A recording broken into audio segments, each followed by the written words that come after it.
కాకినాడ జిల్లా జగ్గంపేటలో ICDS project ఆధ్వర్యంలో కిషోరి వికాసం వేసవి శిబిరాల ప్రారంభోత్సవం కార్యక్రమాన్ని నిర్వహించారు. జగ్గంపేటలో తెలుగు సమైక్య కార్యాలయ ఆవరణలో ఈ రోజు సిడిపిఓ పూర్ణిమ అధ్యక్షతన నిర్వహించిన ఈ కార్యక్రమంలోని Jaggampeta CI YRK Srinivasarao, SI Raghunatharao, ఇతర అధికారులు పాల్గొన్నారు.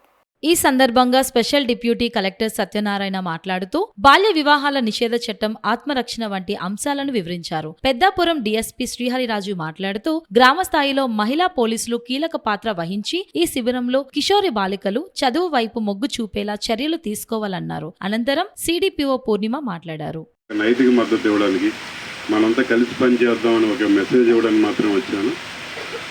ఇక్కడ ఈ బుక్స్ చూస్తే ఈ బుక్స్ అన్ని కూడా ఒక ఇంటర్నేషనల్ స్టాండర్డ్లో అంతర్జాతీయ ప్రమాణాలతో తయారు చేసిన బుక్స్. ఏదో పెద్ద పెద్ద స్కూల్స్ మన లక్షలు ఫీజు కట్టాం, లేకపోతే ఇంకా కట్టాం, డొనేషన్ కట్టాం, అక్కడ కూడా ఈ బుక్స్ అయితే ఉండవు. అంతవరకు నేనైతే గ్యారెంటీ ఇవ్వగలను. అంత ఇంపార్టెంట్ మెటీరియల్ ఇక్కడ ఈ బుక్స్లో ఉంది.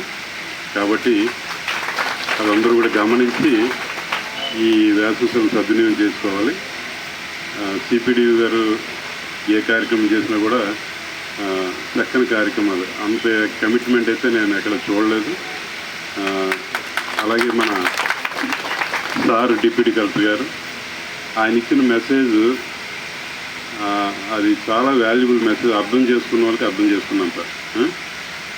సార్ కూడా అవకాశం ఉన్నప్పుడు, ఆయనకు అవకాశం ఉన్నాడు, మనకు అవకాశం ఉన్నాడు, వారిని పిలిచి వారిని ఆహ్వానించి వారి నుంచి మరింత సహాయం అవనండి, లేకపోతే గైడెన్స్ అవనండి తీసుకుంటే మరింత అభివృద్ధి చెందడానికి, ఈ కార్యక్రమాలు మరింత విజయవంతం అవ్వడానికి అవకాశం ఉంటుంది.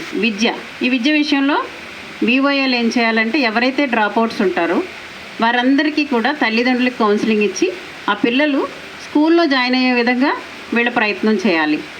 ఇక్కడ ఏఎన్ఎంలు ఏం చేయాలంటే, ఎవరైతే ఈ పిల్లలు ఆరోగ్య సమస్యలు వచ్చి ఉండిపోతూ ఉంటారు వారికి మీరు భరోసా ఇచ్చి మేము ఉన్నాము అని చెప్పి వాళ్ళని స్కూల్కి వెళ్ళేటట్టుగా చేయాలి.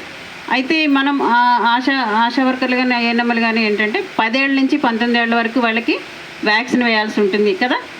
ఐరన్ ఇస్తారు, నెక్స్ట్ ఇంకోటి ఏమి ఇస్తారు, ఫోలిక్ యాసిడ్ టాబ్లెట్స్ ఇస్తారు. సో ఇవన్నీ టైమ్లీ వాళ్ళకి ఇచ్చి వాళ్ళు ఆరోగ్యంగా ఉండేటట్టుగా మీ ప్రయత్నం మీరు చేయాలి. ఇప్పుడు మహిళా పోలీసులు ఏం చేయాలి, వీళ్ళందరూ స్కూల్లో ఉన్నప్పుడు వాళ్ళకి స్కూల్కి వెళ్ళినప్పుడు వచ్చే సమస్యలు ఏవైతే ఉంటాయో, ఈవిటీజింగ్ కానీ ఇంకేదైనా సమస్యలు ఉన్నప్పుడు వాటి నుంచి వాళ్ళు రక్షణ కల్పిస్తే ఆ పిల్లలు తరగతి గది నుంచి తలుపు తీసుకొని ప్రపంచం. ఈ ముగ్గురు పాత్ర చాలా ఎక్కువగా ఉంది. కాబట్టి మీరందరూ కూడా ఈ విషయంలో మేమిచ్చిన ఈ క్యాలెండర్ ప్రకారం ఈ రోజు నుంచి జూన్ 10 వరకు ఈ క్లాసులు ఏవైతే ఉన్నాయో ప్రతి క్లాస్కి మీరు అందరూ అటెండ్ అయ్యి పిల్లలందరినీ ఎంటర్టైన్ చేయాలి. వాళ్ళకి చదువు విషయంలో గైడెన్స్ ఇవ్వాలి. ఎంఈఓ గారు మనకి అసిస్టెన్స్ ఇస్తారు. సో మీరందరూ కూడా ఈ విషయంలో ముందుండాలని నేను కోరుకుంటున్నాను. అలాగే వివోఏలు ఎవరైతే ఉన్నారో వీళ్ళందరూ సైలెంట్ హీరోస్. ఎందుకంటే ఆ గ్రామంలో ఏం జరిగినా ముందుండి వాళ్ళు ముందుకు నడుపుతారు. కాబట్టి వీళ్ళందరూ కూడా ఆ గ్రామం ముందుకు నడవడానికి కారణం వీళ్ళందరూ సైలెంట్ హీరోస్. మిమ్మల్ని మెచ్చుకుంటారు, మీరు క్లాప్స్ కొట్టుకోవట్లేదు.